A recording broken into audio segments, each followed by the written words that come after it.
যারা যারা মূলো খেতে একদমই পছন্দ করেন না তারা এই মূলোটি একদম চেটে পুটে খাবেন। দেখতেও যেমন সুন্দর তেমনি খেতেও কিন্তু ভীষণই টেস্টি। যাদের খেতে দেবেন সে কিন্তু না খেয়ে একদম সাজিয়েই রেখে দেবে, এতটাই সুন্দর দেখতে। আর একদম ওপর থেকে নরম তুলতুলে, ভেতর থেকে একদম পুরে ভরা।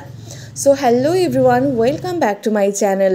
আবারও একটি নতুন পর্বতে আপনাদের অনেক অনেক ওয়েলকাম।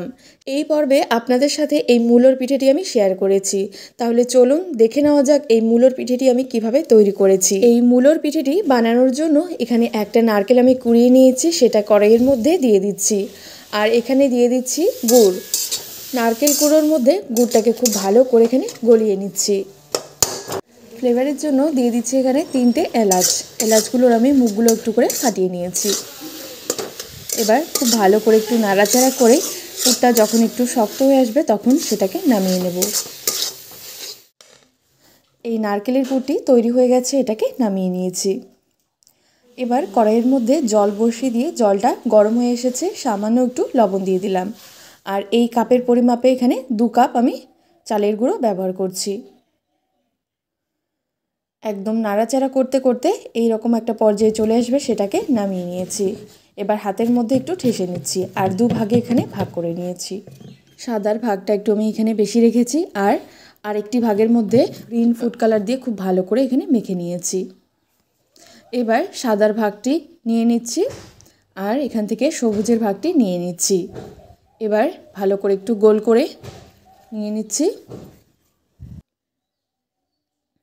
এবার দুটো ভাগকে এইভাবে করে আমি জুড়ে দিচ্ছি। এবার এটাকে মাঝখানটা একটু আমি চেপে দিচ্ছি। মাঝখানটা চেপে দিয়ে এবার মাঝখানে আমি পুরটি দিয়ে দিচ্ছি। আর খুব সাবধানে এটাকে একদম মুখটা এবার বন্ধ করে দিতে হবে।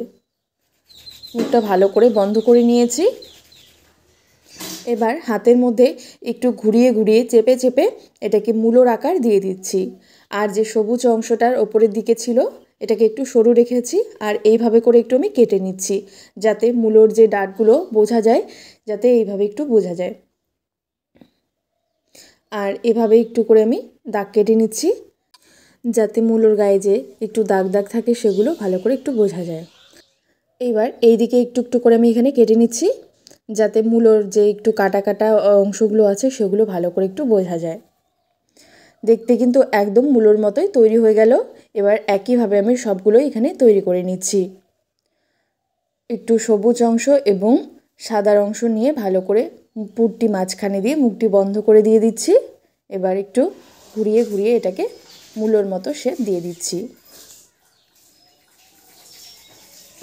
একই প্রসেসে এইভাবে কিন্তু আমি তৈরি করে নেব সবগুলোই। এই মূলোর পিঠের ডিজাইনগুলো বানানো ভীষণই সহজ, একবার দেখলেই কিন্তু যে কেউ তৈরি করতে পারবেন। এভাবে আমি একটু করে কেটে নিচ্ছি। তৈরি কিন্তু হয়ে গেল একদম মূলোর এই পিঠের ডিজাইনগুলো।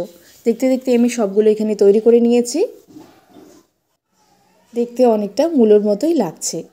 এবার এই মূলোর পিঠেগুলো আমি ভাপিয়ে নেব। একটা বড় পাত্রের মধ্যে জল নিয়েছি, একটা ছিদ্রযুক্ত পাত্র আমি দিয়ে এবার এগুলোকে একটু সাজিয়ে নিয়েছি। এবার চাপা দিয়ে আমি 20 মিনিট এখানে ভাপিয়ে নেব।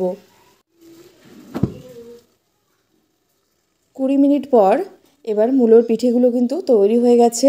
এবার এগুলোকে তুলে নিচ্ছি। দেখতেই একদম মূলোর মতো, কিন্তু মূলো নয়। যারা মূলো খান না তারা অবশ্যই চেটে পুটে খাবেন মূলো। একদম নরম তুলতুলে, ভেতর থেকে একদম পুরে ভরা। ভীষণই সহজভাবেই এই মূলোর পিঠে তৈরি করে দেখিয়েছি।